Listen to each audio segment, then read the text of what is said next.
Right, Mark? You do what you have to do. I do what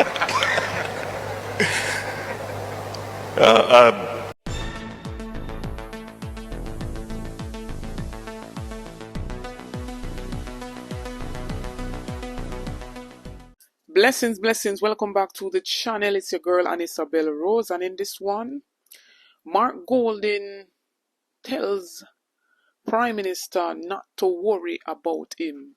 During the Prime Minister's speech at the annual National Day of Prayer, Dayton Campbell, the opposition spokesperson on agriculture, speaks on an export-driven agriculture and supporting our local farmers. Stay tuned for the details at hand. Don't forget to like, share, and subscribe to the channel. Notification shout out goes to Novelet Williams. Big up yourself, Novelet. Thanks for the continued support from each and every one. So, kicking off the first segment, fellow Jamaicans. After we seen the opposition leader Mark Golding, speaking at the annual National Day of Prayer service, where he letting us, the whole country, know that he stands with the Integrity Commission, and he made his mark and his stamp on corruption even at that annual prayer.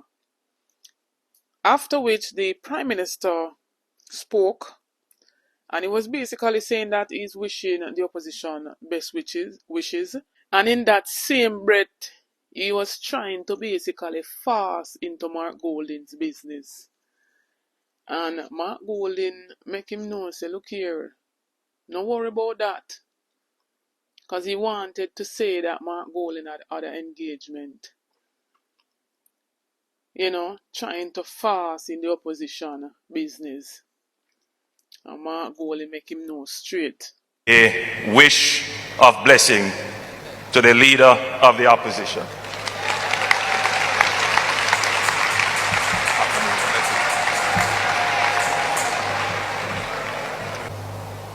My friend Mark has somewhere else to be. I don't know, he may have gotten wind of something and he has to run off to some other part of the country. Right, Mark? You do what you have to do. I do what I too have to go to another part of the country.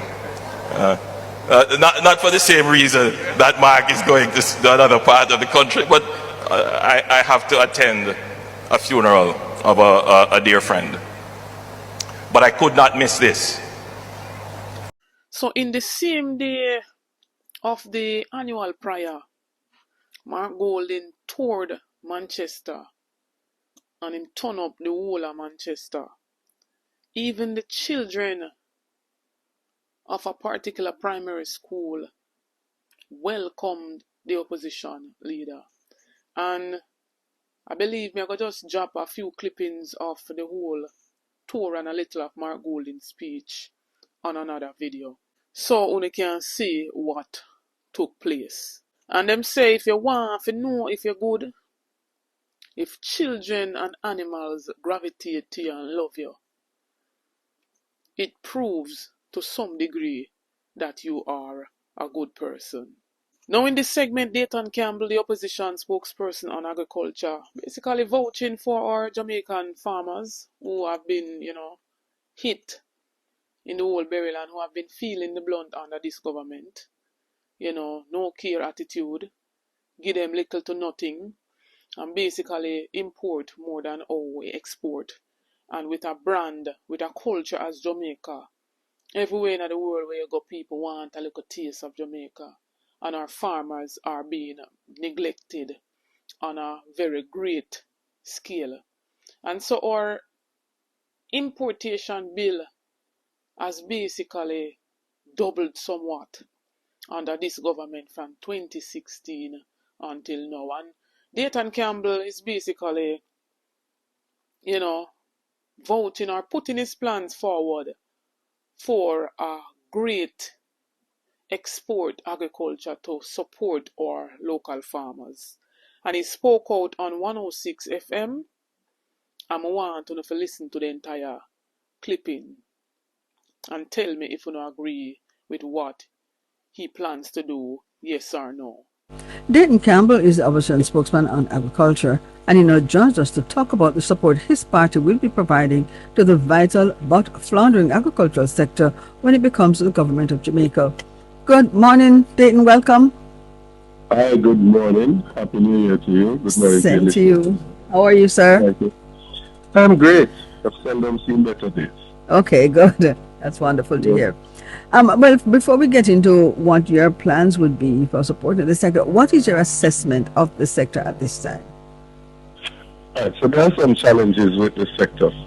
Agriculture does have a lot of potential, and I think it is how we will get some, especially our rural folks, out of poverty and lead rural development in some of these areas.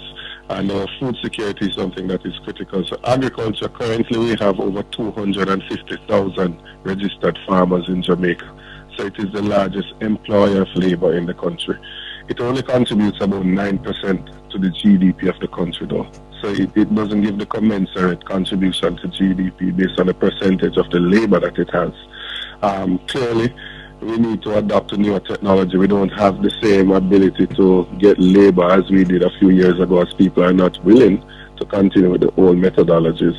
And with the onset of climate change, we need to be climate sensitive with our approaches, right? So we will have heavy rains this month, and then by 2 weeks time we'll have a drought, and that affects the farmers and their ability. We don't have things like a seed bank in Jamaica, so we have to depend on getting our seeds from overseas, which also affects our ability to be self-sufficient.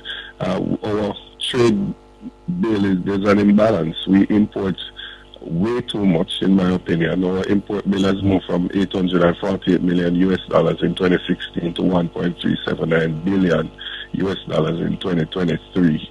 A 65% increase, whilst we barely export anything. And there are areas that we have competitive advantage with produce in.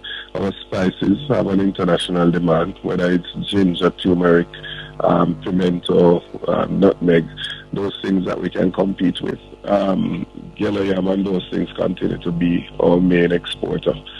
So, there's a growing diaspora. If we have more Jamaicans outside of Jamaica than inside of Jamaica, and they're always looking for the Jamaican produce when they go into the supermarkets elsewhere. So we need to do more to have an export-led agriculture. We don't do enough for irrigation. Only 12% of the arable lands have irrigation. We don't do enough for storage. There's still 30% of our farmers who lose their produce after harvesting. Post-harvest loss of 30% because we don't have enough storage facilities. Predial last is still a problem. And we need to ensure that we put that on the Proceeds of Crime Act. So when somebody goes and steals from a farmer, that we can liquidate what they have and restore the farmer to their state that they were before the predial larceness entered their lives and disrupt it. So there's a lot that needs to be done to bolster agriculture. Well, know that. So tell us now. Yes. How is it that you plan to fix those problems? Right. So, we've been thinking about this thing, and we try to be evidence-based and data-driven. And one of the proposals, because there are several proposals, but one of the proposals, which I think is the one that is causing some discussion, is the proposal to put a dedicated fund in place for the agricultural sector, agricultural development fund. Yeah. And the purpose, the reason why I want to put that in place, in a similar way to the Universal Service Fund, our TF. Tourism Enhancement Fund and all. Right, our NHF is transforming the health sector. See, we want to have a dedicated fund because after Beryl and Raphael and the heavy rains, there's some of the farmers that couldn't get assistance because you have to wait for a warrant to come from the ministry. Yeah, you don't have enough funds. So if you had a dedicated fund, you'd be able to get back these farmers to work and get them back into producing in a shorter time and give them more meaningful help. You'd also be able to transform. I would have the 12.5% decline in the sector during the third quarter. Yeah. Right. So what the areas we want to assist with, and this is not the totality of, but some of the areas, land preparation. In all the consultations that I've done, people complain about land preparation. And when we talk about not attracting young people to farming, that's because people are still using pickaxe and hoe and machete. If you were able to use plows and tractors to prepare the land, then you'll be able to attract more persons. There are individuals whose land preparation cost is over $1 million. They need more assistance, and the RADA doesn't currently provide them with much assistance. So that's one. Two, they need to mechanize their operations. So because you can't get the labor, they need to go and get seed planters. So if you're planting Irish and those other things, you could use seed planters to plant it. You can use drones to do your spray. As opposed to get 10 person with the spray pan on their backs, you could use a drone to spray it. Way more efficient. You need to get harvesters, because the same thing with the labor, because you don't have the labor. Harvesters can run on hillside on 5 acres. So Right. first you'll have to tell us what you do with land farm. Yeah. Right, so that's a critical component of it. Getting actually arable lands into the hands of farmers. So I've had a concern from long time, even before being in agriculture, that we give away almost arable land to housing, and then we force the farmers onto the hillside, which prevents mechanization of what they're doing. And so that is what we need to look at. But even when we build agro parks, we have a couple of agro parks in place now, and only 30% of the agro parks are under production. 30%, and I tell you what the importation bill is. It tells me that somebody is not serious about local agriculture, developing agriculture locally. Which are, some of the funding can go to the PC bank, so you can make funding available, because that's another barrier to a lot of persons. When you explain to somebody that from an acre of carrot how much money they could make, say if they plant 10 acres, a teacher told me, retired teacher, well, he left teaching to go in farming, and he told me that what he made from onions last year is more than he made gross from his salary for 20 years of teaching. Okay. Now, if you were to interest somebody, and somebody is interested to speak, and they say, I would like to go in this agro park and put 10 acres under production. When you look at the cost of production for Irish, it's going to come out to about $700,000, $800,000, and then you have to put the irrigation in place, which is roughly about $400,000 per acre. They're not going to have that money up front. So you need to be able to put something in place that they can have access to funding, and it is structured in such a way that the supplier makes the payment to the bank, and that the person can get back their money, and the percentage that is to go to the bank can go there, so the fund can continue to operate and help others. And we have to be able to do these things to develop the markets locally, to build out storage, right? So that when we produce things, because when I made the point that in 2 years' time we will seek to be at a point where we are self-sufficient in Irish and onion, some of the news stations try to say that I am going to ban it in 2 years, which I think is a gross misrepresentation of the point I'm making. Because the point I'm making is that we know what the desired amount is, what we use. We use 21,000 tons of Irish annually. We know what the yield is per acre. So we know how many acres we need to put under production in order for us to be. And we'll have to have proper storage so that the hotel can get their consistent supply, the supermarkets can get their consistent supply, and we can better regulate the prices. So I hear people talking about cost of living. Building out the local agriculture and having the proper storage, it is going to reduce the cost of living, right?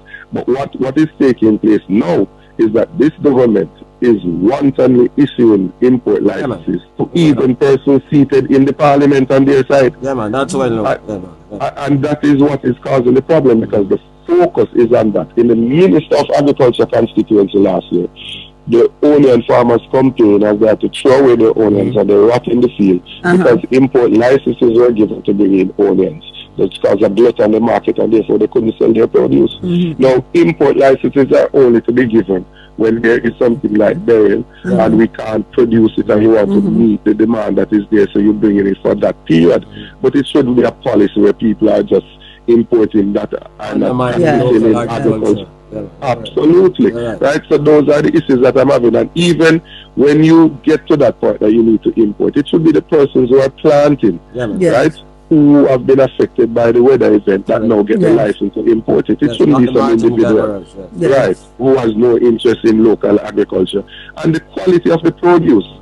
Some of these things that we are importing, that have lower quality, need to be dumped. They need to be dumped, and that's literally what they're doing. They're dumping it here. The persons have asked, how are we going to fund this thing? And I'm saying to them, when Minister Clark spoke last year, he spoke about the removal of GCT Yeah, man. from imported raw food. But on imported raw food, you still have a common external tariff, and on some of them you still have additional stamp duty. So currently, and I checked this up to yesterday, you still pay 40% common external tariff on the importation of Irish. You spend 40% common external tariff on the importation of onions, plus an additional 35% of additional stamp duties. It is a percentage of those stamp duties and those tariffs that will go towards that dedicated fund for the agricultural sector. So Okay. it wasn't a new tax. And we've already explained that. Why are you so misunderstood? You just explain to Jamaican people, the whole issue of the tax so that everybody understands exactly where you're coming from. Right, so I'm making it abundantly clear that there are absolutely no plans to impose a new tax. Right. Persons need to recall that for the last 3 years, the People's National Party has been talking about 3 C's: crime, corruption, and cost of living. And we've gone as far as saying we need to cushion the crisis. So certainly we'll not be putting forward something that would increase the cost of living. What we're talking about is prioritizing local agricultural production. Yeah, but the point must also be made that local agricultural production will also lead to a reduction in the cost of living.